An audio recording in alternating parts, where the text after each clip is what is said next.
All right, Kiss Army, welcome to the KissFAQ Podcast. Thank you for giving us your time today and letting us into your head. I hope we don't do any damage.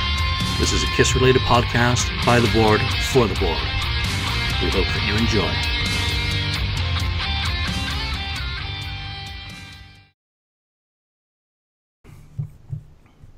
Welcome to episode 224 of the KissFAQ Podcast.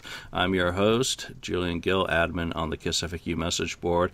And today, we've got an international panel of exquisite quality, a panel that you won't find on any other podcast. Daniel, Wheeze on the board, the voice of reason, 69th Blizzard, Ken, hello. And from another snowy environment, Marcus Almighty Mark. All right, guys, good to see you. Let's just do a little bit of the news. First and foremost, this week's show is going to be airing while it's Paul Stanley's birthday, which is coming up on Sunday the 20th, obviously. So wishing the Star Child a very happy birthday on behalf of the KissFAQ. I hope you don't read it. That's probably better that way, Paul. Also, we've got a new book out, Joey Quesada's Start With a Dream.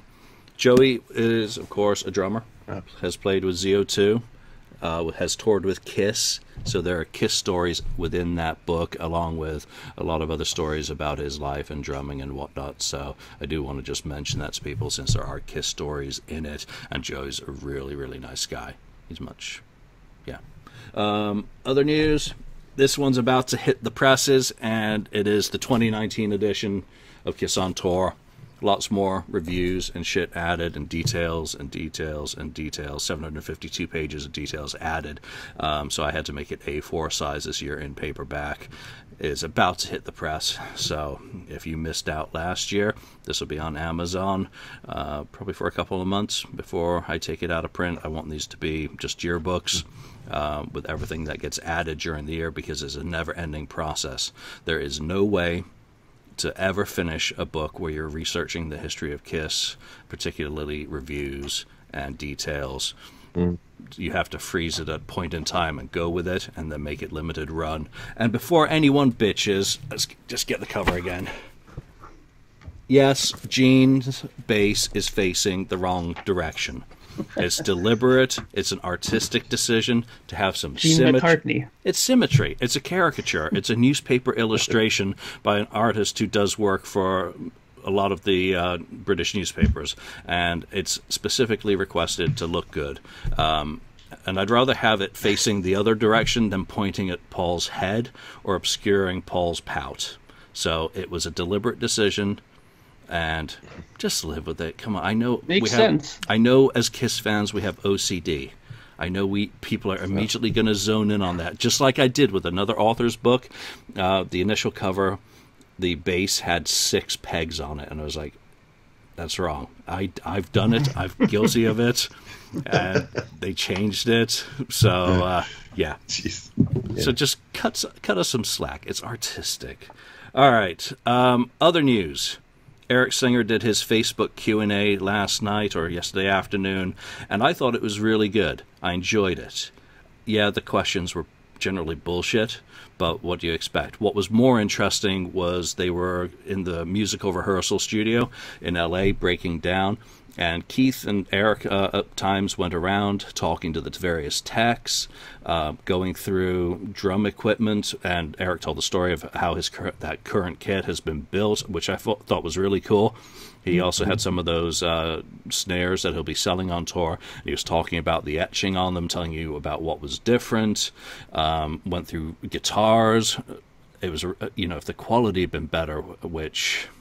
come on, it's Facebook Live. It is what it is, and their signal wasn't great where they were. But they were showing off Paul's guitars, and even in the heavily pixelated state that it was, they looked great. And they went through Tommy's, they went through some of Gene's stuff. So, you know what? if they do more of that sort of thing throughout the tour, I would almost prefer that they film it first and then stream it up on YouTube afterwards so that it's better quality. But if they do it on Facebook Live like that, it was still very interesting, and it'd be great to hear from various techs about what they do, their jobs, just like you could see on some of the musical instrument company YouTubes, where they go and talk to the techs on stage and talk about the rigs, they talk about the instruments, they talk about the setups and what it takes to work with the guys. I think it's a very promising thing if Keith and crew do get on there. You do get to see, Dean and Fran and some of the other guys that some people will know from on tour. So, well done, very good. I'd like to see better questions, but obviously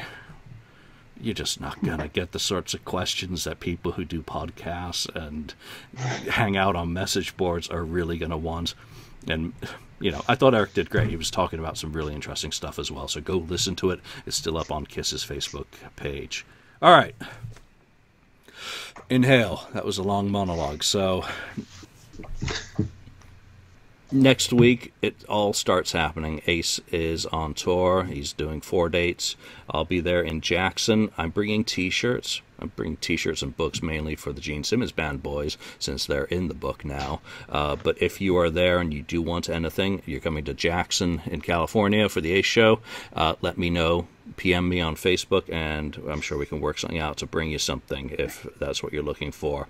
Vancouver, I will be there. There is a meet and greet. Well, it's not even a meet and greet. It's a meetup at a place across the street from BC Place, just to have a quick beer if I have time, because I am doing the meet and greet with Kiss beforehand. But I will be handing out pins, the buttons that are exclusive to the show there. So come across. There's a Facebook event on for that, and there will be for the other shows that I'm attending to get rid of all these fucking pins and buttons that I've had made. They're free, of course. You're not being fucking charged. I'm not Kiss. That's it. So let's do a show. We're going to celebrate the beginning of the musical road. It is the 45th birthday coming up, and let's talk about the date that the first album was released, because as everyone knows, it varies in the United States by whom you ask. The date that's generally been accepted as the release date of February the 18th is wrong.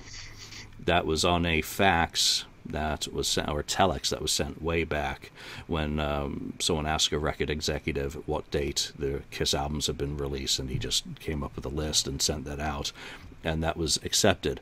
When you go back into copyright records, or even into the trade magazines at the time, the Cash Boxes, the Record Worlds, February the 8th is what the detail is in Kiss's own trademark filings and copyright filings. February the 8th, February the 8th.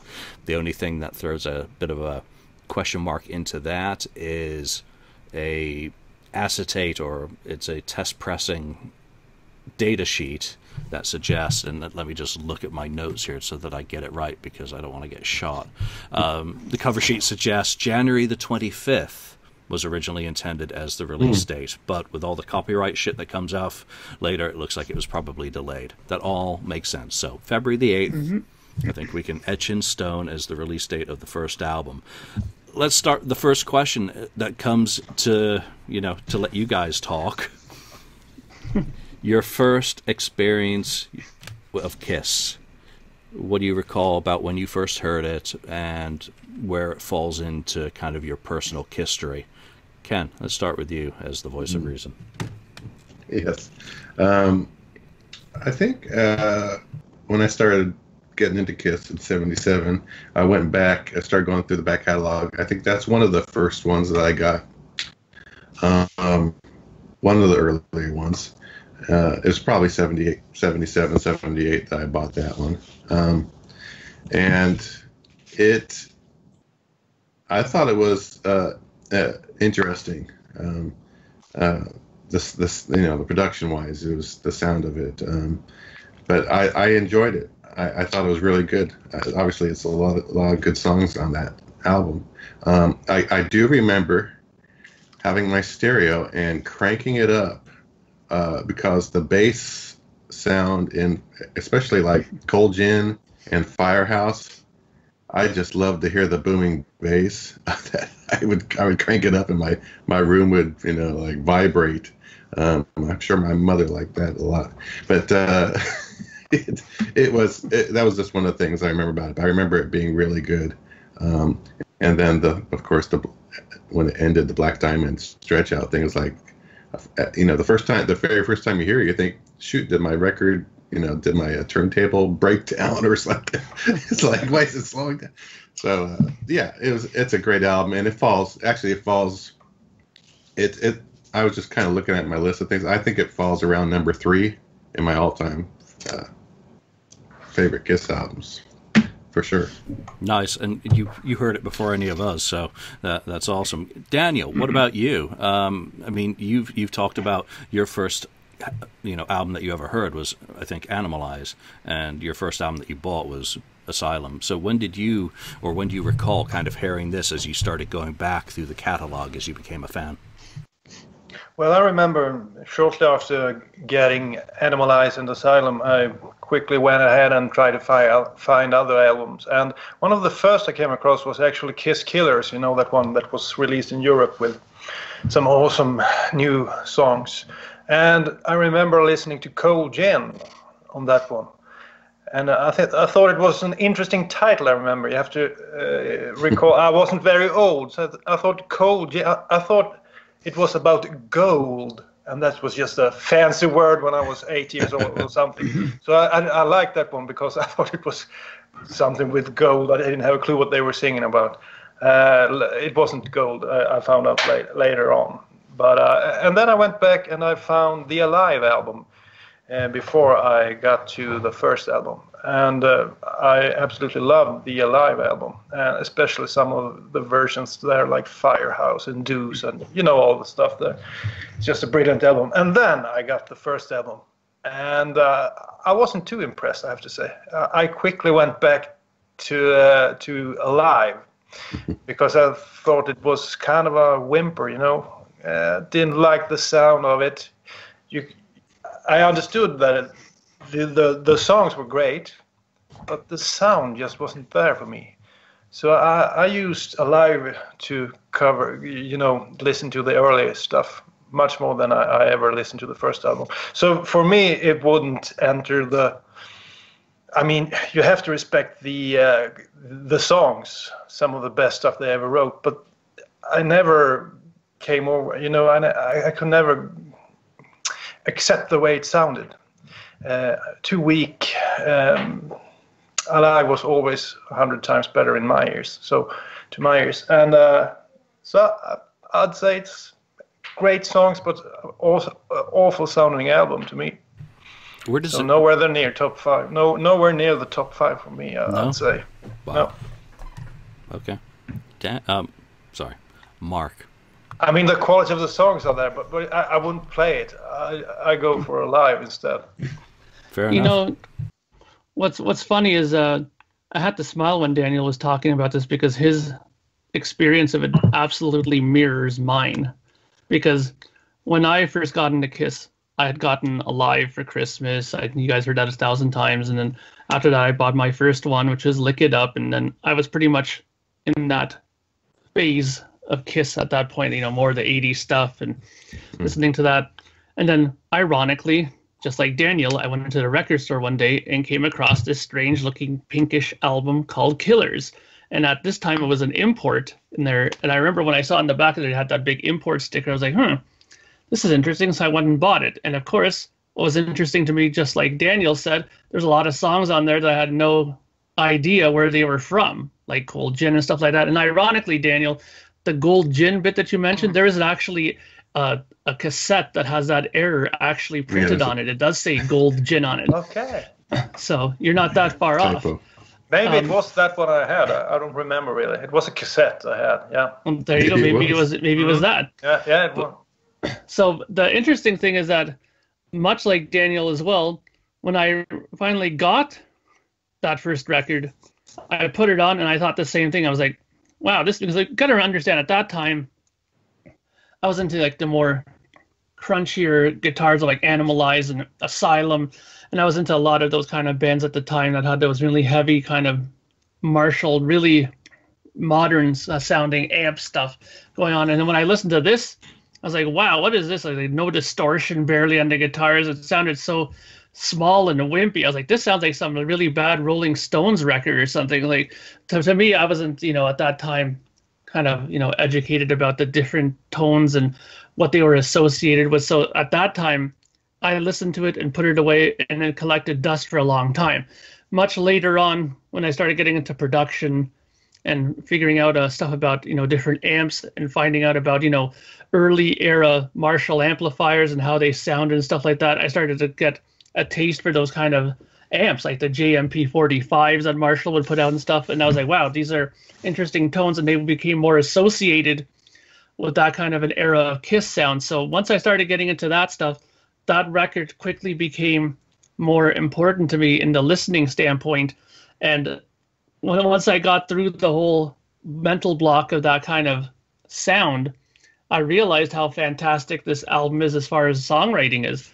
I mean, I got to give credit to the producers, because when you compare the songs to some of the earlier versions of it, they cleaned up quite a bit of the stuff. Like Strutter was much longer in the earlier versions. They kind of, trimmed it, made it much more of a cohesively better listen than the earlier versions. And I came to love the record later on. And now, just like Ken, for me, it falls into number 3. I mean, number 1 for me is always going to be Rock and Roll Over. Number 2 is always going to be Asylum for me. And number 3 is this record. No, my top 5 is never as solid as that. It is very fluid and changes probably on a minute-by-minute basis depending on what I'm thinking about. But I mean, like both you and Daniel, becoming a fan later on and going back and experiencing the album, a decade after it had been released, was one of those things that, I remember a similar situation, that I had listened to these songs that were included on Alive first. And in some ways, those are the versions that stick out in my mind, even when thinking about this first album, or the versions of the album that were on Double Platinum, because I got both of those albums before I started going further back into the catalog. I had Rock and Roll Over again before I had this album, but it was very soon after that I bought the cassette. And to this day, I mean, the songs, the production is fine. I know that it's, debated about it not capturing the live essence of the band at the time, but for me, the songs are king. And these really are very, very good songs. So it is an album that comes into my top 5 and stays there more often than not. Has it ever been my number 1 Kiss album? No. Like Mark, that'll always be Rock and Roll Over. That is one thing that does not change on my top 5, ever. The other 4 spaces are all rotations for, a large percentage of the rest of the album. So for me, I love it. And it was one of those albums that, again, I bought it soon after getting into the band. But, again, I don't know the exact sequence. But what always stood out to me was that because the makeup was different, I thought it might have been different members of the band when I didn't know anything whatsoever. So I bought it soon after becoming a fan. So that's where it fits into mine. That's where it fits into my top 5. And I get a smile whenever I listen to it. Whenever you get those first notes coming through the speakers, it's the beginning of the road. It really is the start of something that's lasted to this day. So let's talk about some of those reviews. I sent you all a bunch of 1974 reviews, so, except for the case of England. And Daniel, I mean, do you have any local reviews that you ever read of that first album that were either contemporary to 1970 or 74, 75 when it would have been first released out there, or later on, to kind of compare with the ones that we've kind of just cut and pasted into that little sheet? I haven't really looked into it, so I haven't read a whole lot about the early albums in Swedish newspapers. I imagine that they didn't get a lot of press for those first 3 albums at least. But once again, I just have to make something clear so that the other fans won't shoot me. I respect the album. I like almost all of the songs, but I don't care for how it sounds. So I do like Julian. I listened to the first or two, one song from the album, and I think, wow, this is great, and then I immediately go for a live and listen to the same song because it's much better sounding. So I just have to make that clear. Yeah, we'll talk about all those songs, song by song as we get to it.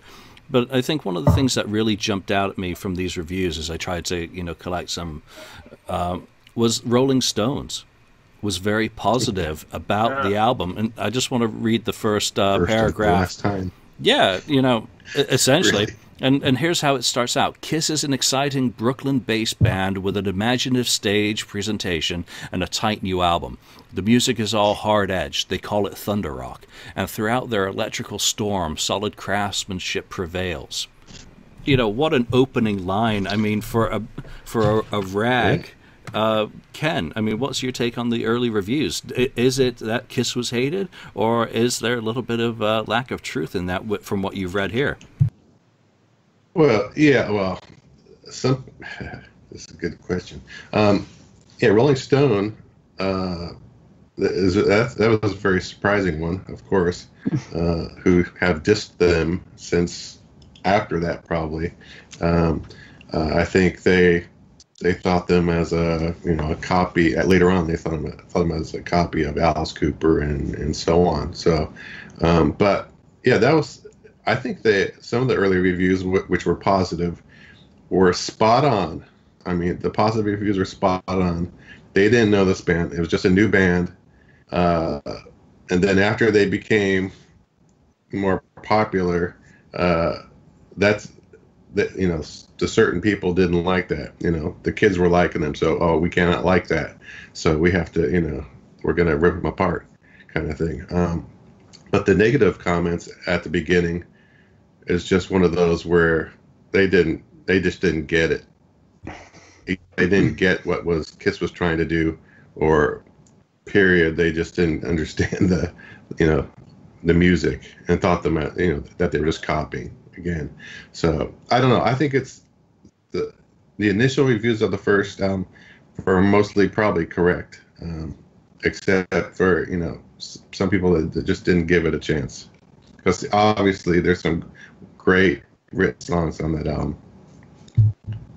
Yeah, and maybe some of these reviewers didn't realize that the band actually did wear makeup and do all the stuff that they did live just from the album cover. That's true. If they listened, like always Paul says, like people listen with their eyes versus listen to with their ears.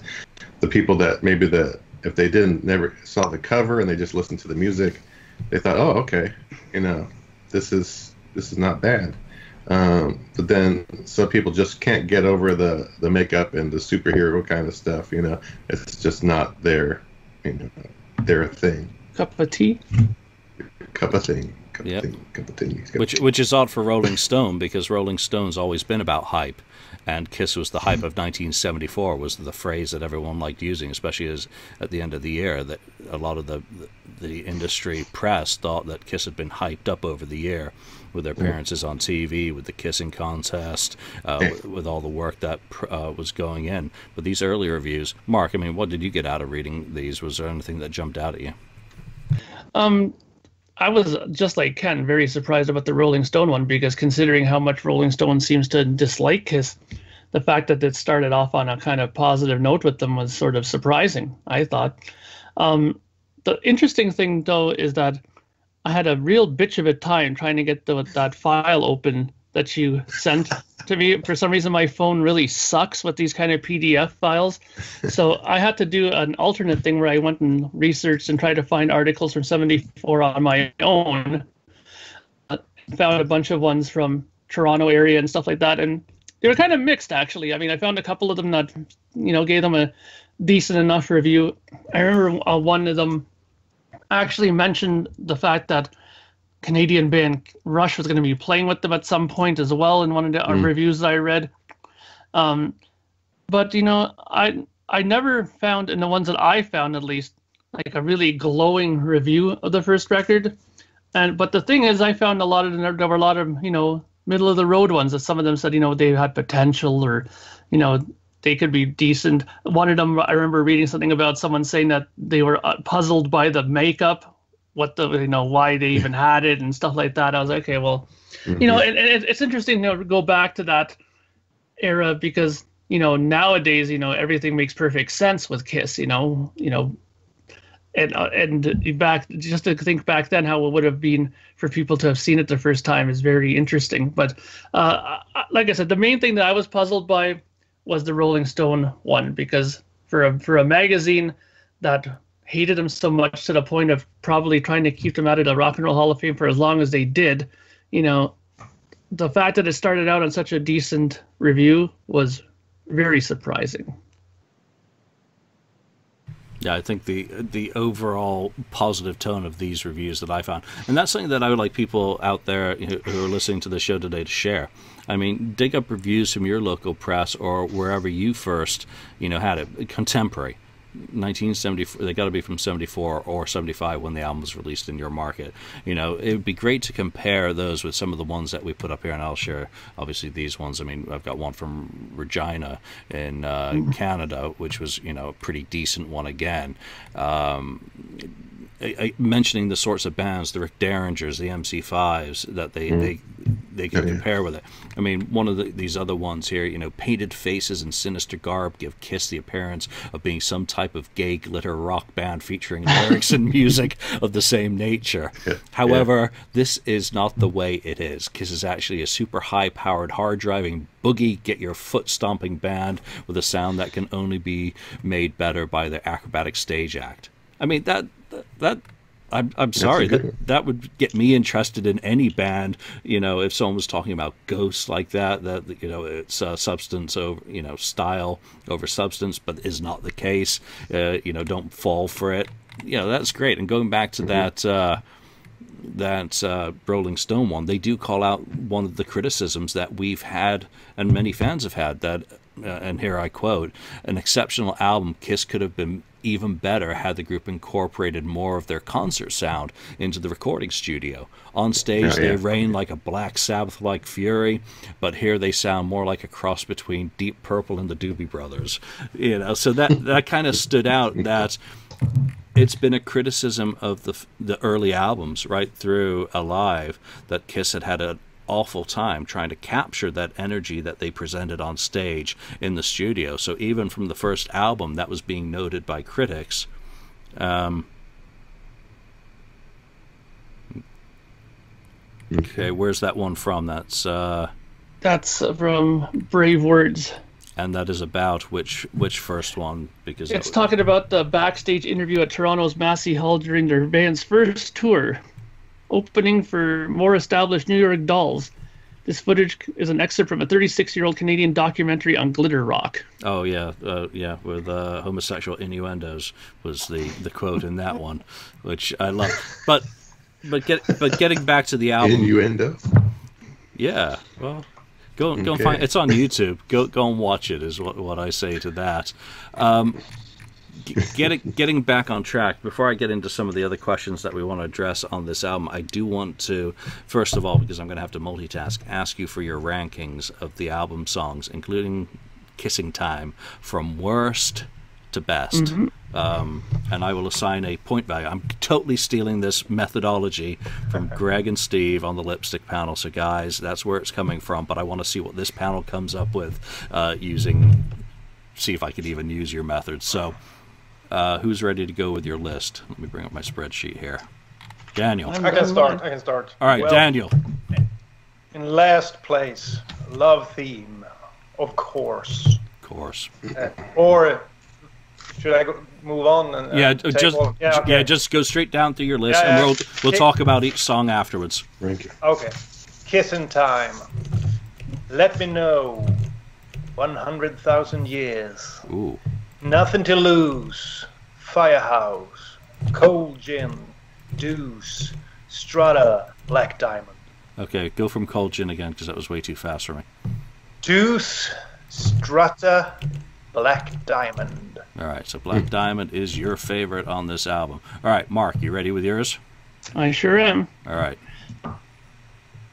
Number 10, Love Theme, Kiss. Number 9 is Let Me Know. Number 8 is Kissing Time. Slow down. Okay, thank you. Number 7 is Firehouse. Yep. Number 6 is Nothing to Lose. Okay. Number 5 is Deuce. Ooh. Number 4 is Cold Gin. Okay. Number 3 is 100,000 Years. Mm-hmm. Number 2 is Strutter. And number 1 is Black Diamond. Nice. All right, Ken. Okay. Number 10 is Kissin Time. Number 9 is Love Theme from Kiss. Yep. Number 8, Firehouse. Number 7, Let Me Know. Okay. Number 6, Nothing to Lose. Number 5, Cold Gin. Number 4, 100,000 Years. Number 3, Strutter. Number 2, Deuce. And number 1, Black Diamond. Wow. Okay, so what I'm going to do is assign 1 point to the worst through 10 points for the best, add them up and see what our overall panel rating is on that. And just to give you mine, because I'm going to turn the show over to you guys to talk about the some of the songs while I do the math, or I try and do the math. My list was Love Theme from Kiss, Kissin Time, Let Me Know, Nothing to Lose, Cold Gin, Firehouse, Strutter, Black Diamond, up yours, all three of you, having that as your number 1, 100,000 Years, and, of course, number 1, Deuce, if anyone expected me to say anything different. I knew you. Yeah, everyone knew it. It's like telegraphed through 223 episodes about what my favorite damn song is on this album. So, let's talk about the singles, and Nothing to Lose was the first single released in late February 74, followed by Kissin Time with the radio promotion, or the contest promotion in May 74, Strutter in July. 2 questions for you to address. And were these the right picks? And was this the right order of singles? Or which would you have chosen and what would have been the order? And I'm going to say this, we have no choice with Kissin Time being a single because it's part of the 74 promo on that. You can't be revisionist enough to get rid of it. Sorry. So, Ken, let's start with you on that one. You like the single picks or would you have done something different? I would have done something different. I actually would have released Strutter as the first single. I think it's the most closest to maybe what radio was playing a little bit that day, that time. So, it has that Rolling Stone feel. Okay, so I just thought, well, it might get through. So that would be my first one. The second one would, I guess, if I was Kissin Time, would have to go second. And I would have almost wanted to try Let Me Know as a single too. So I don't know. That's what I came up with. I don't know. When it ends with an I don't know, it's a little bit worrying. Daniel, what do you think about the single picks? What would you have done otherwise if you don't agree with them? I don't really understand the way they chose singles, but I guess Nothing to Lose is quite a fun song, a lot of trading off vocals and some things in the song that makes it interesting, but it's never been one of Kiss's best. I would much rather go with Black Diamond or Strutter, which to me are kind of radio friendly, and but they would never let Peter have the first single, I guess. I mean, having him doing the vocals on Black Diamond, that's just impossible. But one of those two, I think, would work the best. Well, if you don't mind me just jumping in here. Yeah. I think that the whole thing that's ironic about what you just said, Daniel, is that you said you wouldn't expect them to have Peter singing on the first single, yet he's pretty predominant in Nothing to Lose. He sings pretty much a big section of the chorus, so he is in there. I think the reason why they chose Nothing to Lose, though, is maybe to showcase the fact that they have so many singers in the band. I think maybe that was one of the reasonings behind it, to kind of show that they weren't just a one-trick pony vocally. They had other people in there who could do stuff as well. As far as the singles go, I was never really huge on Nothing to Lose being the first single. I think that Strutter would have been maybe a better selection first, because I think it's a bit more upbeat. I think I get a more fun vibe off it. And I, like Ken said too, I think it's important is that it sounds more like something that would have been on radio at that time as well. Like we just said, you can't do nothing about Kissin Time. It was there. It will always be there, mainly because of the fact I think they wanted to hype the contest just as much as they were trying to hype the album at that time. So they had to use that song as the single regardless during that time period. The third single, I think I would have replaced, moved Strutter up to first, got rid of Nothing to Lose. And I think that I would have probably put in something like Cold Gin as the third one, mainly because I think that they needed to put in something that showed a little bit more of a harder edge to their sound as well, that they wouldn't be kind of, not that they were, but not to be kind of cornered as like only that kind of style of music. Maybe put something a little bit more with a harder guitar edge in there. I think that Cold Gin, while it's maybe a little long for a single at that time, I still think though that it's pretty catchy, and I think it would have appealed more to that kind of hard rock male audience that radio had at that time as well. So I think that would have been my only real change. Keep those two, but just bump Nothing to Lose and put Cold Gin in instead.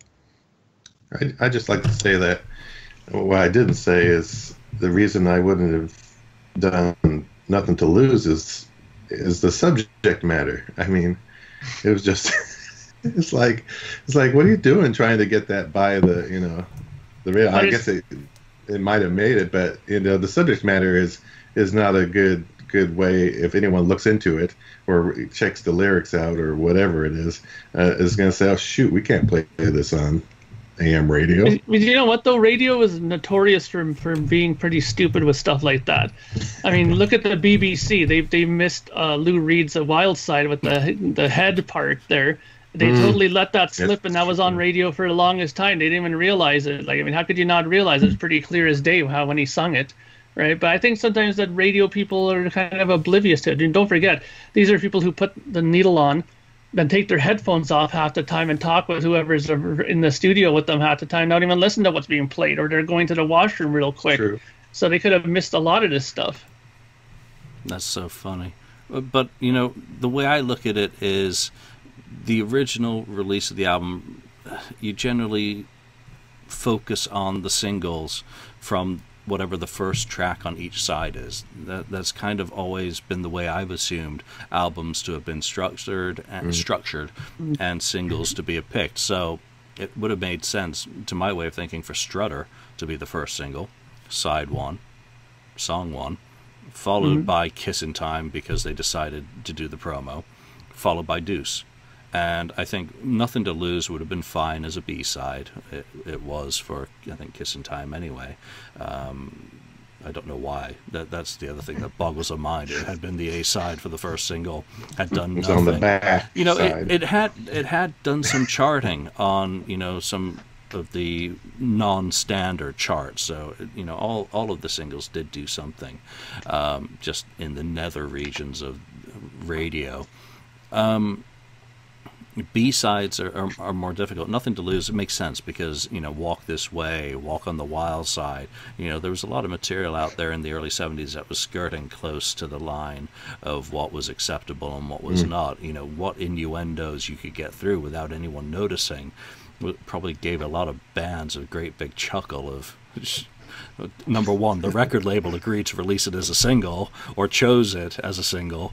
And number two, radio was playing it and people were singing along to it and they had no clue, so that's great from a humor point of view. So I'm very pedestrian in my picks. I would never have gone with an edited version of Black Diamond, A or B. I would just be very kind of boring in a completely unrealistic revisionist manner. So let's go back to those rankings, and I've done the math, I've crunched the numbers, And this KissFAQ panel's rankings from least favorite to most favorite song on the original Kiss album is as follows. Drum roll. And I don't have any of the nice little audio things that the lipstick panel has. All right, that's hurting my head. Least popular, obviously, Love Theme from Kiss. It's complete fluff. It is one of those songs that I never understood why it's there. I know it was kind of early 70s, have an instrumental, but it's not even a good instrumental. There's not a lot there in terms of making it interesting. Daniel, Love Theme from Kiss, can you say something good about it, or... I'm sorry, I don't think I can.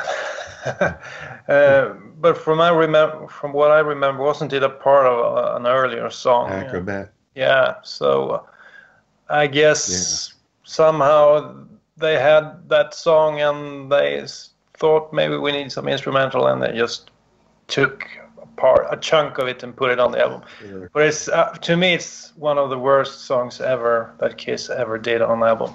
It's probably my number one, even worse than Rise to It. And no, right? What was the song Julian did? Like it was Rise Your Heart. Yeah, that was... No, Read My Body. read My Body. Yeah, to me, this is the worst one ever, and I just don't understand it. Yeah, as part of Acrobat, I think it's fine as a on-stage jam while someone uses the bathroom. Otherwise, it's completely pointless. But again, I wasn't there in 1974, so I don't have the kind of outlook to appreciate it in its original context. And but if you see what Ace Frehley did, like 4 years later on with the Fractured Mirror, I mean, they could have done something interesting instrumentally, but I think or Frankenstein. Come on, I mean, there were good instrumentals back there. Mark. Oh, yeah. I mean, don't forget too. From what I remember, this was mainly the producer's idea when they said that love themes are very big at this time. Excuse me, and that they thought that it might be a good idea for Kiss to have one of them as well. They were kind of trying to ride the wave of popularity of popular things that were going on, and they probably just got them to hack up a few pieces and made a very quick instrumental out of it. Because like we said before, it was part of an actual other song that they had, but they just dissected that part out of it. Being a guitar player, I can maybe just appreciate the kind of cool harmonized guitar part that they play. But other than that, there's nothing really that sticks out of it. I mean, I'm sure Daniel can agree with that. It's kind of cool harmonized guitar line there. But other than that, because I think that they didn't go in with it thinking that was going to be an actual instrumental, that's why it's so weak. If they would have went in and said, we're going to write an instrumental for this record, it would have turned out much better, I think. Ken, say something nice about Love Theme. Well, yeah, I mean, I'll tell you what's nice about Love Theme is when Gene Simmons did it on his band did it, I thought it was kind of cool. Actually, it kind of worked. It was kind of, it was all right. It sounded pretty good, actually, live, which was very surprising to me, actually. The response was good, too.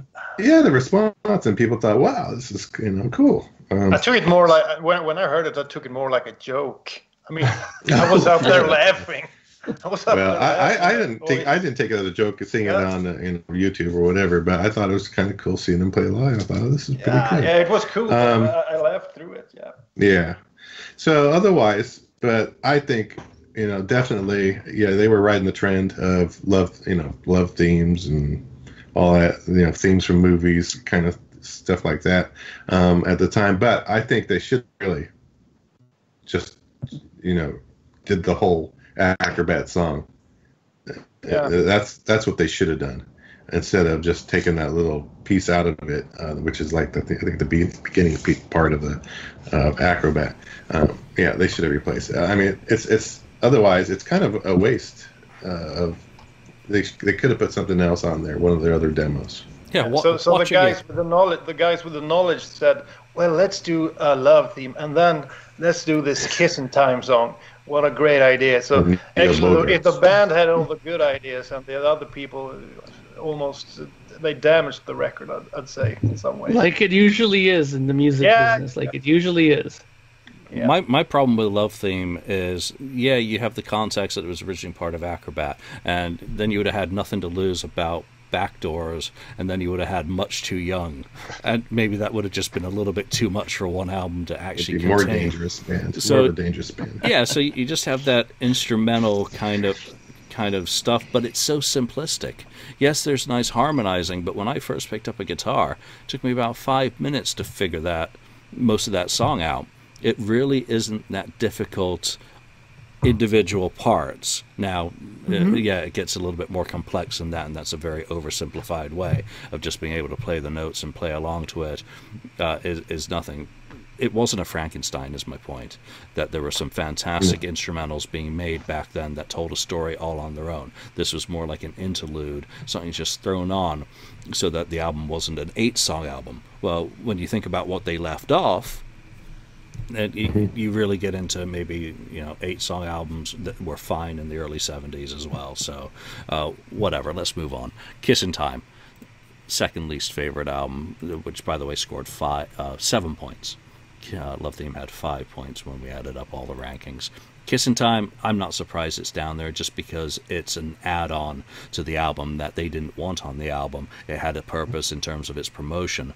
What I find most interesting about Kissin Time is how you've got the sludgy production sound already appearing while they're still recording in New York. So the statement that Hotter Than Hell sounded the way it did because they changed studios is completely invalid, when Kissin Time already has a sound closer to Hotter Than Hell than it does to the original Kiss album. So that's all I have to say on that. It's a fun, freaking dancey track. I don't have any problem with it. It's a good song. It's fun. It's very dated. It's not a song that's done well. Mark, your thoughts on Kissin Time? Yeah, I mean, for me, it didn't rank at the bottom. In fact, it didn't rank second bottom. It was third. It was like number 8 for me, mainly because I thought that in comparison to the original, I thought it was much, much better. I mean, I thought it was more rock and it had a bit more groove to it.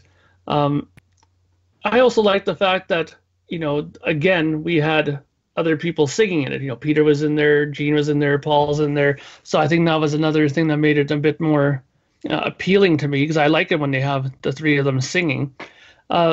But again, it's interesting that you brought up that Of course point. You would. As a musician who records everything on his own, of course you're going to appreciate a song that actually has other band members carrying the load. Yeah, well placed. Touché. I got to say, though, that I find that very interesting, the comment that you made about the production, though, of it, because, yeah, it does sound a little out of place, obviously, from the sound of the rest of the record. And it's very interesting because it does make it seem that they put a lot more attention to detail on the original album tracks. Obviously, they've had more time with it probably. It almost sounds like to me that this was just go into the studio, throw up some mics, record it, and let's get it out there quickly to help promote this contest, because I think if they would have put as much focus on the sound of the drums and the guitars and everything, it could have sounded as decent as the first record did. But I as a producer guy, I don't want to believe that they purposefully tried to make it sound shittier. I just don't want to believe that. I don't want to believe that they went in and said, let's make this sound more like ass compared to the rest of the album. Maybe they did try to go for something heavier in tone. Maybe they had, amps that they were using at the time because it was such a quick job that they didn't want to maybe use, that they didn't use in the first record. There's so many little variables that could have been, involved with this. But, I think you're right. The sound is vastly different from the rest of the record. And, it's one of the things that I think is a strike to the song as well. Yeah, well, it was done fast. It was done on a gap in touring, just go in and record it. Instruments, writing it in the studio, record it, mix it, get it out. So, I mean, yeah, it was rushed, without a doubt. Ken, anything positive, or what are your observations on Kissin Time? Yeah, I mean, it's an okay song. They did it well. They performed it well. It's better than the original. But I'll just say that, they didn't need to do it. I know they did it as like a marketing idea of Neil Bogart's idea, but they didn't need to do it. They could have just done something else, put another great song on there and release it as a single. There's other songs on there that could have been released, like I said. So it's just a to me, it wasn't a great idea. It's okay song, fine, but I wouldn't have put it on there. Everyone wet their pants in 2006 when they performed it live. Daniel. Yes. I just to me, it's just another one of the first really poor ideas that Kiss had, and it's almost silly. Here's a song with the word "kiss" in it. Oh, that suits us. And then a few years later on, they did the same thing. Then She Kissed Me, which is by far the worst song on that album. So they repeatedly do the same mistakes, and that bugs me a lot. It's the same thing with putting flags on everything. Well, here's Kiss My Ass. The tribute album from '94. Let's put different flags on it, and it will sell. And then they did the same thing for, that monster book, the big one. Yeah. Flags. Yeah. What a great idea. It's like they don't learn from their mistakes sometimes, and that really bugs me. And this is the first case when they have one of these totally silly ideas. Kissing Time. Well, Kiss. At least they could have picked a good song with a kiss in it. I mean, there are loads. You could pick anything from Elvis, like Kiss Me Quick, or, one of those. Could have been kind of cool, but I still think the idea is so silly. It's like they're 10 years old when they get the idea. No, so simple. What was that Bob Welch song? Was that Kiss You All Over or something? I don't remember. Oh, yeah. Yeah, I mean, that was out around the time. But, the definition of insanity is doing the same thing over and over and expecting a different result. So, Daniel, maybe that's the answer to your observation about Kiss. Let's move on to the number 3. 3 from bottom on our list is Let Me Know, which only scored 12 points, which is really weird because, come on, the song Sunday Driver is really important in terms of its placement in history. But Paul's song, sung by Gene, didn't resonate well. I mean, that's exactly where it placed for me in my list. Just compared to the rest of the material on the album, I think it is not as strong, but it's still a very good song. And, if they were to pull that out live, I'd be happy, I'd be amazed, and I'd thoroughly enjoy it. Ken, let me know. Yeah, I mean, that was a 7 on mine. Though, like you said, it's lower on the list, but it's still a real good song. And I particularly liked that part. I always liked the part where the a cappella part in the where they say "Let me know" and they stretch it out. All the instruments stop and they're just singing. I thought, oh, that's pretty cool. That's not bad. So it's a good song. There's nothing wrong with it. It can't stand up to some.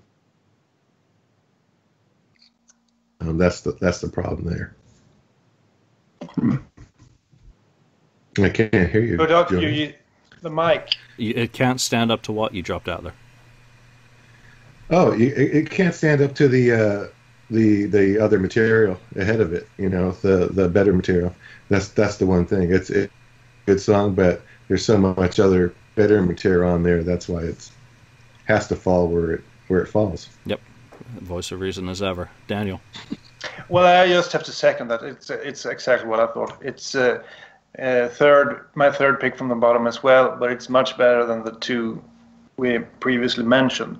But it's nowhere near the rest of the album. So it's a decent song, good song, but nothing special. Yep. Mark? Yeah, I'm going to third that too, because I think that's nothing too special. Just seems like a pretty basic, rudimentary kind of 12-bar kind of song. The main point of it is what Ken brought up, is that compared to the other songs on the record, this is probably the weakest song on there, right? Of their original songs, right? So, I don't think that there's any other reason why it fell to that position than that. All right, in 6th place, we had a tie, so we can handle these songs at the same time. Both scored 19 points. Nothin to Lose and Firehouse.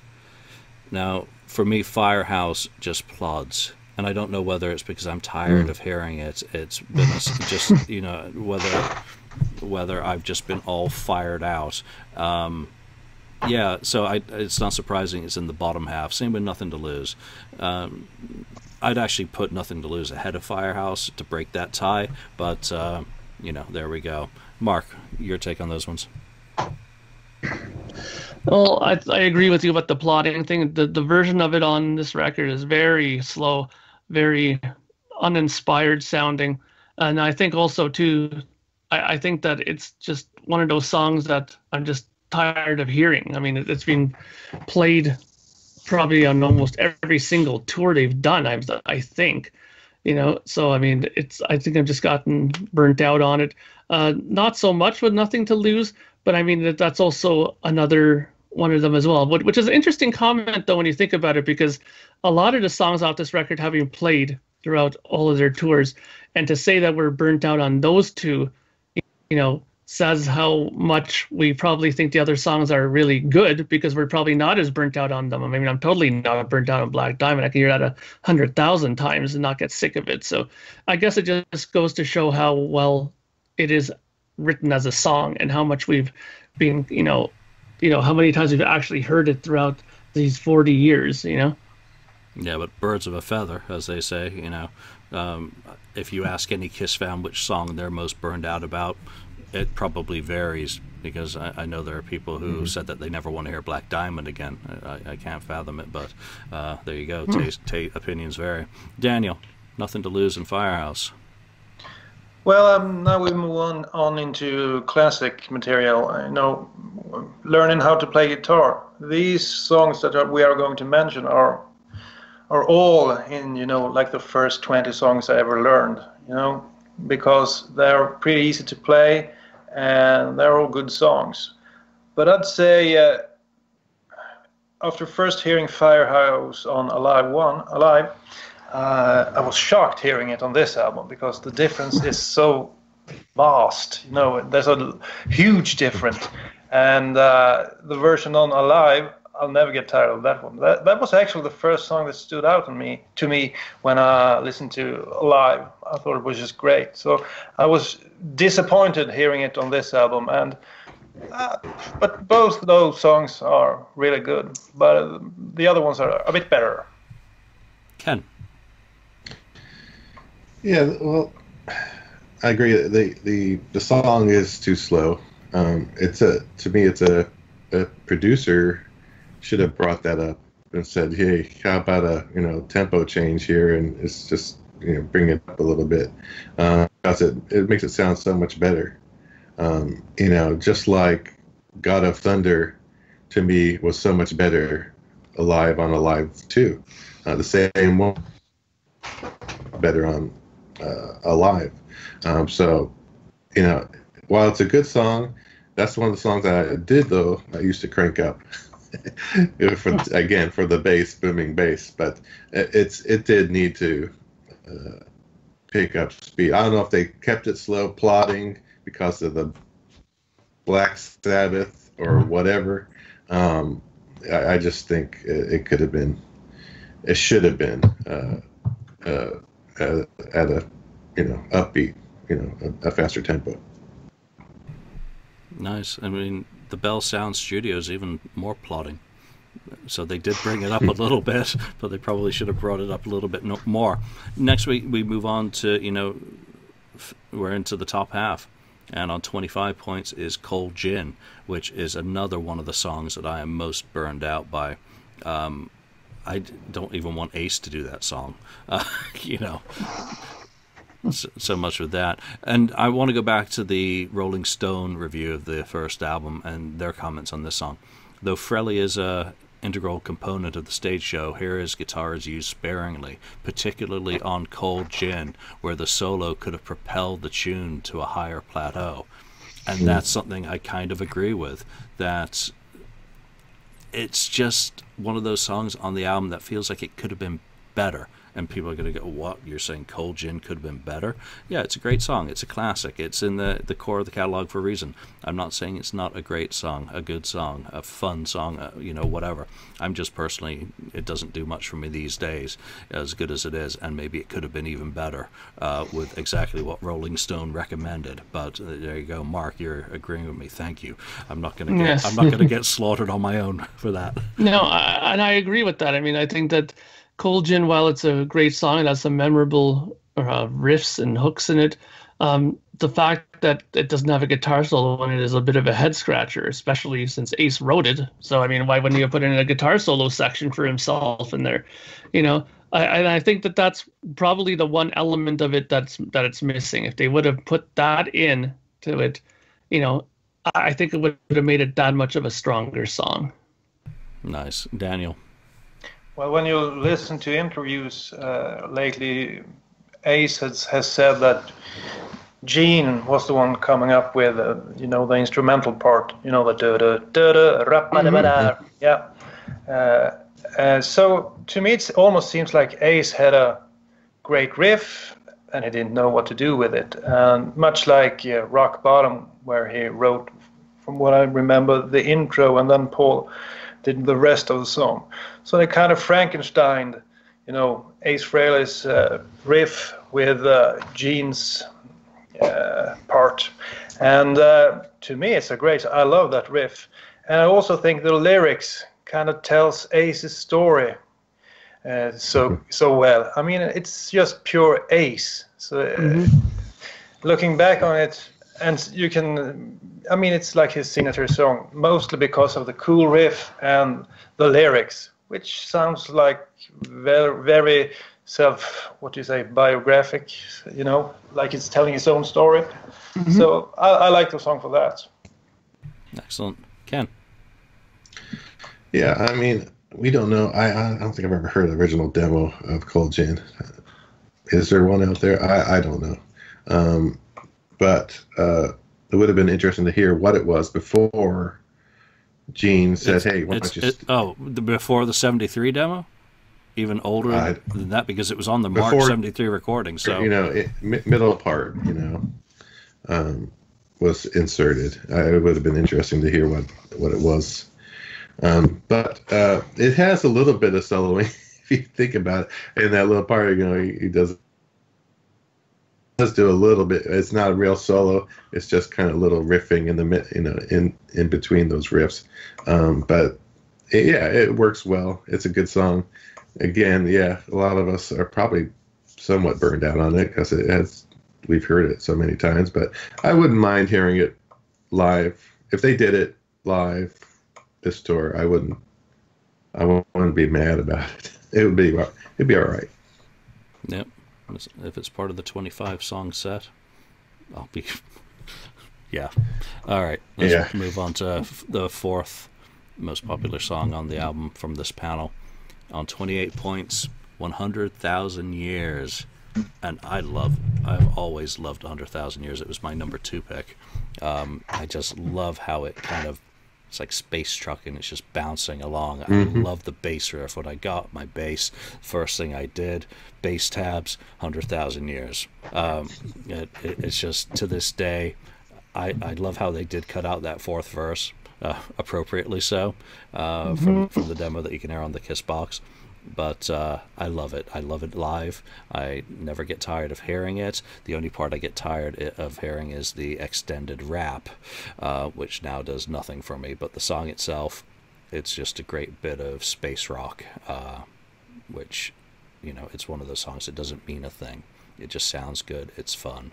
And I can rock and roll all night to it. There you go. Ken, 100,000 Years.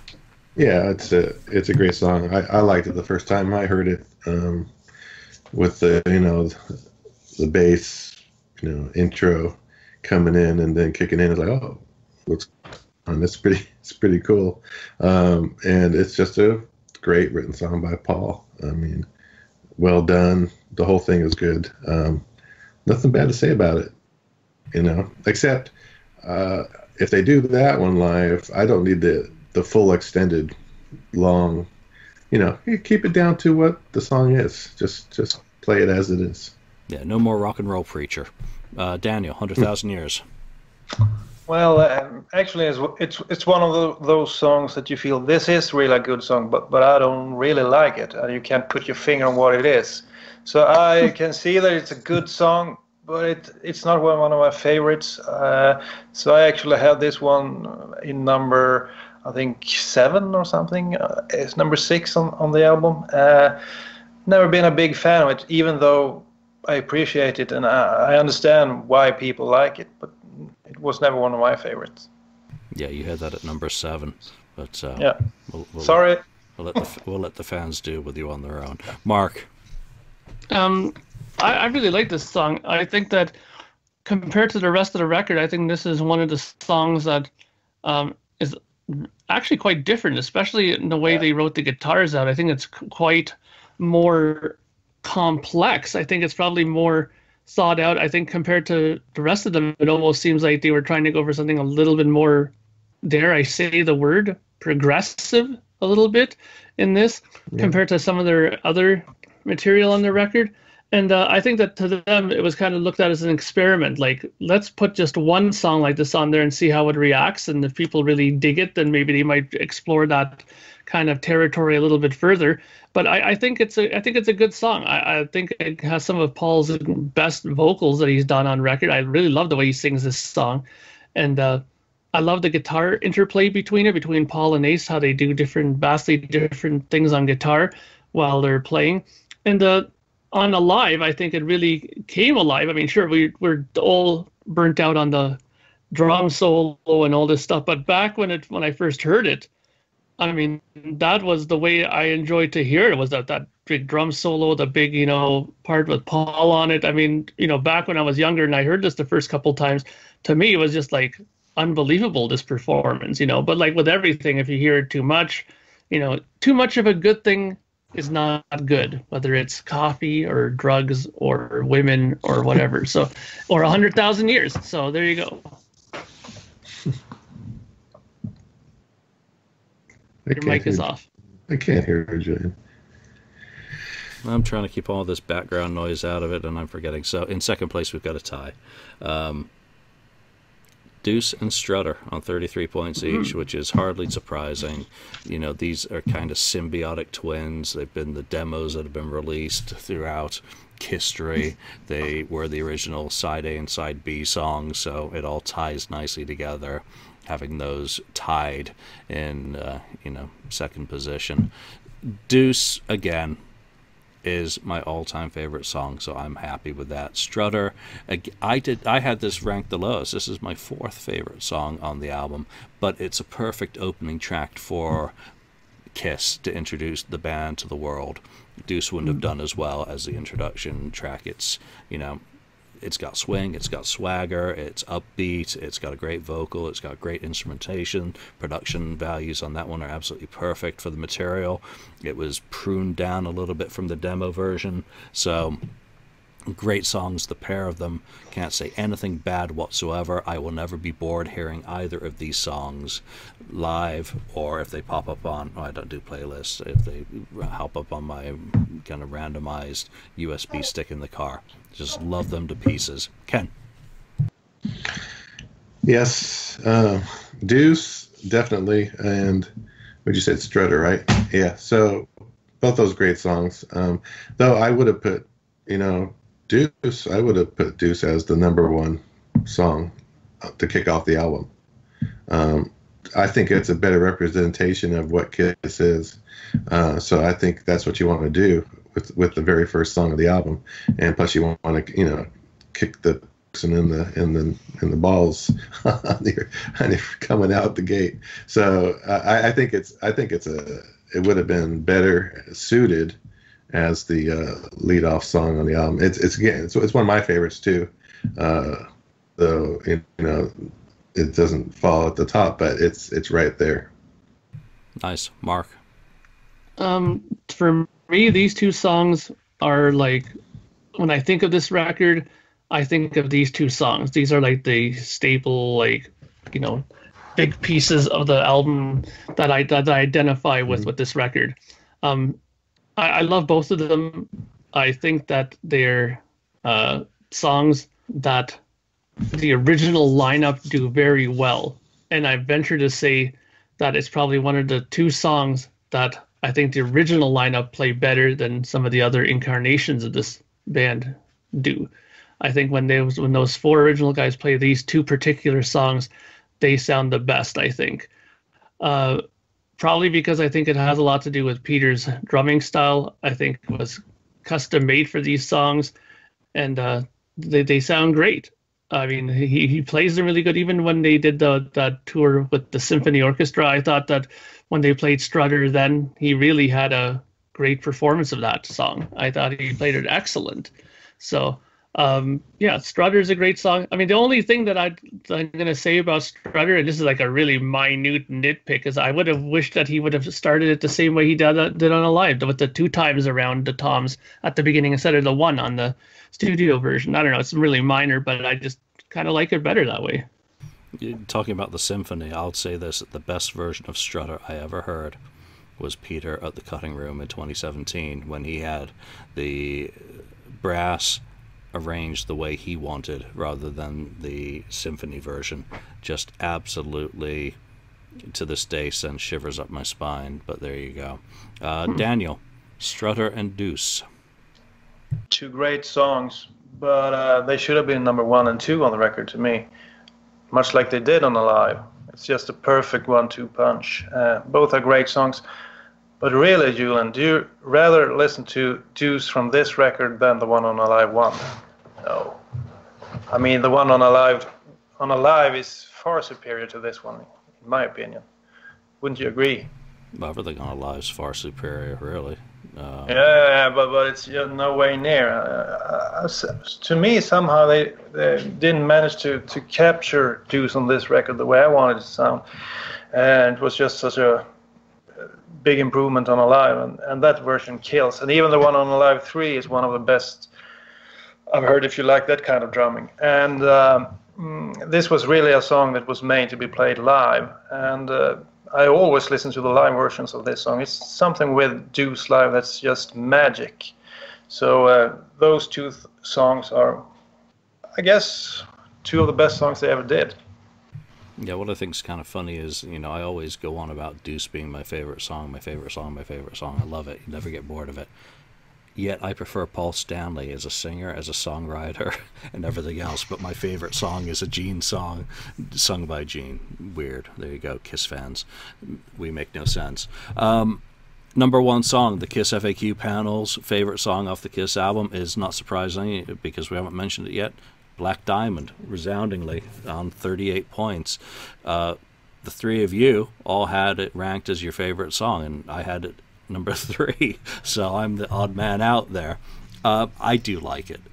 It's a great song. It's been done well by all of Kiss's drummers.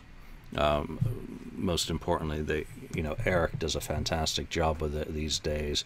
I would like to hear, you were talking, I think, about hearing the Cold Gin demo predating, Gene's input into it. Well, I would love to hear, the full-on Paul Stanley demo of this before, because in was it the March 73 demo, it was given over to Peter to sing primarily. So that would be my one thing.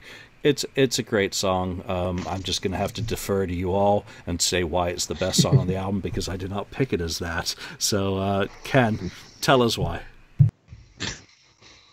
Well, I mean, I've always loved this song. First time I heard it, way it starts off, first time hearing it, it starts off the little mellow beginning, 1, 2, 3, hit it, it kicks in. And then it's like, okay, whoa, this is going. And it's just the riff. I mean, I think that it's just a fantastic riff in Black Diamond. The same way I like a riff, like, for instance, in Under the Rose. Same kind of thing, just a very cool riff throughout the song. And performance of everybody, including, Peter Criss. I mean, just fantastic. One of his best vocals of his, the ones he's sung. I mean, it's just great, and especially live. This really kills live. So it's another one that, it's meant to be live, kind of like what Daniel said with Deuce.